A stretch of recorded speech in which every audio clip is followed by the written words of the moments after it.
The conference room aboard Haven 7 station hummed with the quiet chatter of a dozen different species.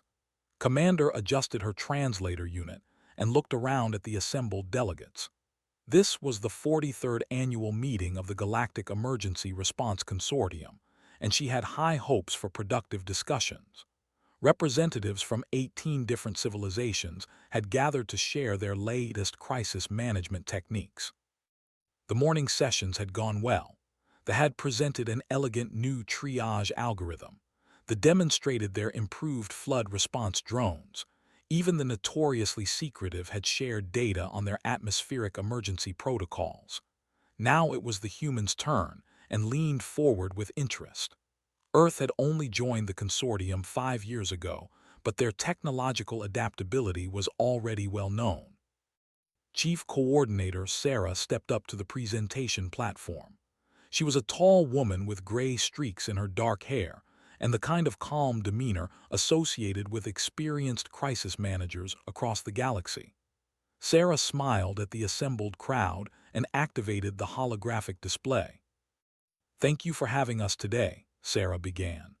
"Earth's emergency response systems have developed over thousands of years through trial, error, and continuous improvement. We're excited to share what we've learned." The first slides were unremarkable. Evacuation procedures that made logical sense. Communications protocols similar to what most species used. Resource allocation charts that followed standard efficiency models. Nodded along, making mental notes. The humans seemed competent enough, if unexceptional. Then Sarah clicked to the next section, and every translator in the room stuttered. Stared at the holographic display, certain something had malfunctioned. The representative beside her made a choking sound, his sensory stalks retracting into his skull. Across the room, the observer's skin flashed warning colors that had never seen in all her years of diplomatic service. On the screen, highlighted in stark red, were documented case studies of human emergency responders who had deliberately entered situations with near-certain fatal outcomes. Not accidents, not equipment failures, deliberate choices. "I apologize," said, raising one manipulator limb. "There must be a translation error. These readings suggest your responders intentionally placed themselves in mortal danger to save civilians. That cannot be correct." Sarah looked confused. "No, the translation is accurate. These are some of our most honored examples of emergency response excellence." The room erupted. Senior Analyst was the first to find his voice. "Excellence, you're describing the complete destruction of trained emergency assets. How does your civilization function if you regularly lose your most valuable crisis response personnel?"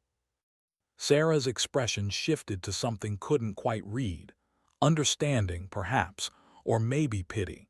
"I think we need to clarify something fundamental about human emergency response philosophy. Could I show you some specific cases?" Without waiting for approval, Sarah pulled up a new file. The hologram displayed a building engulfed in flames. The heat readings alone made thermal sensors spike in sympathetic alarm. "This is Fire Station 34 in a city called New York," Sarah explained. "September 11, 2001, by our calendar. A massive terrorist attack caused 2 enormous towers to catch fire and eventually collapse. The human responders, firefighters, police, medical personnel, charged into those buildings knowing they might not come out." The hologram showed figures in protective gear running up stairs while everyone else fled down. Smoke filled the stairwells. Structural supports groaned under impossible strain, and the humans kept climbing. 343 firefighters died that day, Sarah said quietly. "They knew the buildings might collapse. They went in anyway. We consider them heroes." Felt her breathing tubes constrict. 343 trained responders lost in a single event.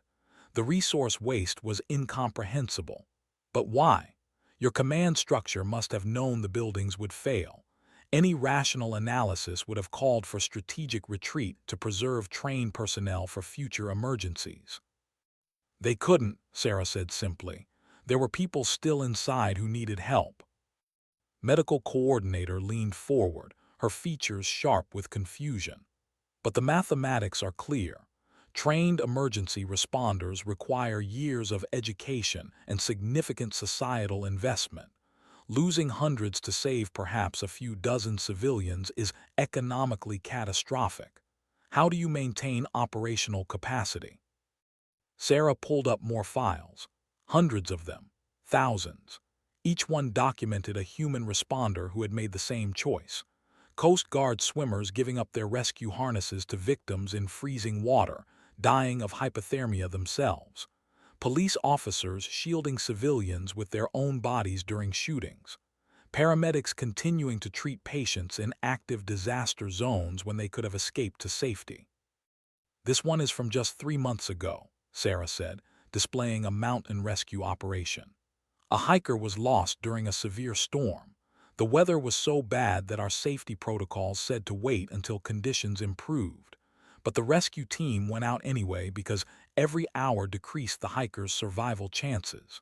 2 team members suffered severe injuries from the cold. They both said they'd do it again without hesitation. The silence in the room was absolute. Looked around at her fellow delegates and saw her own bewilderment reflected in every face, no matter how alien the features. Broke the quiet with a sound that translated as desperate confusion. But you must understand this is tactically absurd. If responders regularly sacrifice themselves, you lose institutional knowledge, training investments, and operational capability. Within a few generations, your emergency response infrastructure should have completely collapsed. That's what we thought would happen when we first reviewed Earth's data, added Consortium Medical Director. His 4 eyes blinked in sequence, a sign of extreme cognitive dissonance among his species. We assumed we were observing a primitive civilization that didn't understand resource optimization, but Earth has advanced mathematical modeling.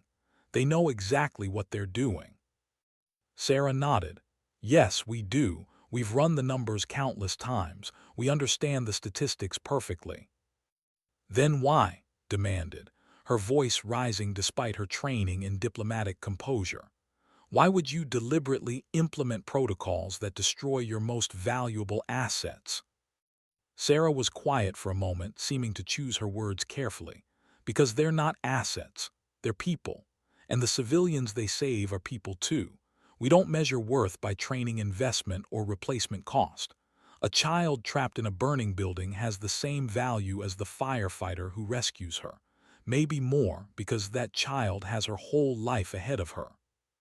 That's madness, whispered the representative. Maybe, Sarah agreed, but it's human madness, and it works. Our emergency services don't collapse because we lose too many responders. They grow stronger because everyone wants to join. We have more volunteers than we have positions available. Humans compete for the opportunity to serve, knowing the risks. They see these sacrifices we've shown you, and instead of being deterred, they're inspired. Tried to process this information and failed. Every model she knew, every crisis management framework developed over of galactic civilization, said this approach was unsustainable. Yet here was Earth, thriving despite, or perhaps because of, this fundamental irrationality. I propose a study mission, said suddenly. His analytical mind was clearly struggling with the data. We need to observe these humans directly. There must be something we're missing, some cultural context that explains how this system actually functions. Nodded agreement. The presentation alone isn't enough. We need to see this behavior in actual crisis situations, understand the decision-making process behind it. Sarah looked at who was still the mission commander. We would welcome observers. You can embed with any of our emergency services. Watch us work. Ask all the questions you need. We have nothing to hide. Made the decision quickly before her rational mind could talk her out of it. I'll lead the observation team myself. You'll accompany me. We leave for Earth within the week. As the session ended and delegates filed out in small clusters of confused conversation, stayed behind, watching the last holographic displays fade. Humans running into burning buildings, diving into frozen rivers, staying in collapsing structures to make sure everyone else got out first. Every instinct she possessed screamed that this was wrong, wasteful, illogical. But a small voice in the back of her mind whispered something else, something that made her uncomfortable in ways she couldn't quite name. What if the humans had discovered something the rest of the galaxy had missed? What if there was value in irrationality, strength in sacrifice, wisdom in what appeared to be foolishness? She shook her head, clearing away the strange thoughts. No, there had to be a rational explanation. Humans were just another species, bound by the same mathematical realities as everyone else. This observation mission would prove that. It had to. Left the conference room with her mind already planning the mission details, completely unaware that she was about to have every assumption about civilization, intelligence, and the very meaning of value challenged in ways she couldn't begin to imagine. The observation team arrived on Earth 3 weeks later, after had spent every spare moment reviewing files on human emergency response. The data only deepened the mystery. Human responders didn't just survive these sacrificial protocols, they flourished under them. Recruitment was strong. Training programs were rigorous. Psychological evaluations showed the responders were mentally sound, not suicidal or irrational by human standards. Commander, and landed in a city called Chicago and immediately embedded with the local fire department. Captain Mike greeted them at the station with a broad smile and a firm handshake that exoskeleton dampeners barely softened. "Welcome to Firehouse 51, Mike said. "We're honored to host you. Never thought I'd be showing aliens around the station, but here we are." The firehouse was cleaner than expected, but still clearly a working facility. Equipment lined the walls in precise arrangements. A large red vehicle, a fire engine she'd learned from her research, sat ready in the bay. Human firefighters moved about their tasks with practiced efficiency. "We'll start with the basics," Mike said, leading them through the building. "Station tour, meet the crew, go over our procedures. Then you'll ride along on calls with us. See how we operate in real situations." Pulled out his recording device. "Captain, we've reviewed your safety protocols. They appear comprehensive and logical, yet the case studies suggest your personnel regularly override these protocols in crisis situations." Mike's smile faded slightly. "I wouldn't say we override them, we adapt them. Sometimes the situation demands more than the manual covers." "But adaptation should prioritize responder survival," interjected. "That's basic crisis management across every civilization we've studied. You preserve your trained personnel so they can respond to future emergencies." "Sure," Mike agreed. "When possible, but sometimes people need help right now, and if we wait for ideal conditions, they'll die. So we go." They toured the rest of the station, met the crew, and listened to stories that made thermal vents work overtime with anxiety. These humans spoke casually about situations that should have been traumatic, near-death experiences, close calls, moments when luck alone kept them alive. They laughed about it, made jokes, treated mortal danger as just another day at work. The first call came during dinner. An alarm bell sounded, and every human in the station moved with sudden purpose.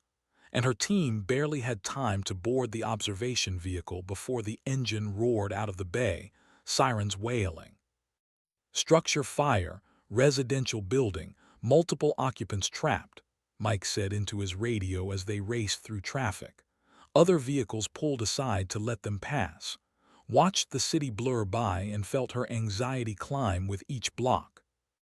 They arrived at a 3-story apartment building with smoke pouring from several windows. Flames were visible on the second floor. His environmental suit immediately started blaring warnings about heat levels, toxic air, and structural instability risks. The humans ran toward it. Mike and his crew pulled on additional protective gear, bunker coats, helmets, breathing apparatus with practiced speed. Other fire engines had arrived from different stations. Humans swarmed the scene with coordinated purpose. Some connected hoses to fire hydrants. Others raised ladders to windows. Mike gathered a team of 6 firefighters at the front entrance. "Second floor, east side apartments," he told them. "Reports of a family trapped. Let's go get them." Followed the team into the building, her suit's warnings escalating from alerts to urgent alarms. The heat was intense even through her environmental protections. Smoke filled the hallway despite the humans' breathing masks. Every sensor she had screamed that this environment was lethal, unsurvivable without heavy shielding. The humans climbed the stairs. Was recording everything, his analytical mind trying to make sense of what they were witnessing. "Captain," he called out, "my readings show a 73% chance of structural collapse within the next 12 minutes. Standard protocol would be to establish a safe perimeter and extract personnel." Mike didn't slow down. Standard protocol doesn't work when people are dying. They reached the second floor and saw fire consuming the walls at the far end of the hallway. The humans moved toward it, checking doors as they went. Mike kicked one open and smoke billowed out. 2 firefighters entered immediately, disappearing into darkness. Heard shouting, crashes, the sound of furniture being moved. They emerged carrying a woman and 2 small children. All 3 humans were coughing. The woman was crying, and the children looked terrified but alive. "Get them out," Mike ordered. 2 firefighters escorted the family toward the stairs while the rest of the team continued searching. More doors, more rooms. The smoke was getting thicker, the heat more intense. Suit predicted imminent structural failure with increasing certainty. A sound like thunder shook the building. Part of the ceiling at the hallway's end collapsed in a shower of burning debris. The exit they'd used was now partially blocked. "Secondary exit," Mike said calmly, as if buildings collapsed around him every day. Perhaps they did. He led them down a different stairwell, checking each floor as they descended. They found an elderly man on the first floor, confused and unable to move quickly. Mike picked him up in his arms like the man weighed nothing and carried him out. Outside, the scene was controlled chaos. Multiple fire engines were pouring water onto the building. Paramedics treated rescued civilians. Police kept crowds back, and more firefighters were going inside, searching for anyone else who might be trapped. Watched the operation with growing disbelief. The building was clearly unstable. Her suit's sensors gave it 8 minutes before major structural failure. Yet humans kept entering, kept searching, kept risking their lives. "Captain," said, her medical training warring with what she was witnessing, "you've rescued everyone who was reported trapped. Continuing to search that building is tactically inadvisable. You should establish a defensive perimeter and let it burn." Mike looked at her and saw something in his eyes she couldn't quite identify. Determination, maybe, or stubbornness. What if someone was home who didn't get reported?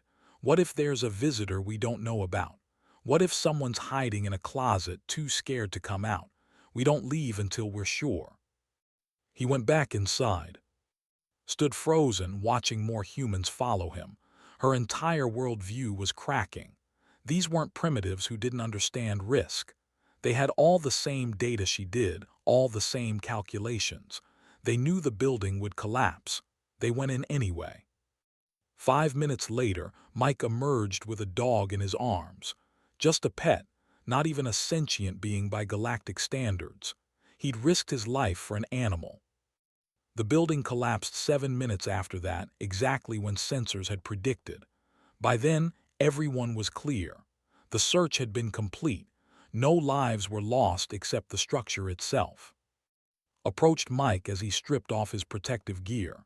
His face was covered in soot, his hair matted with sweat.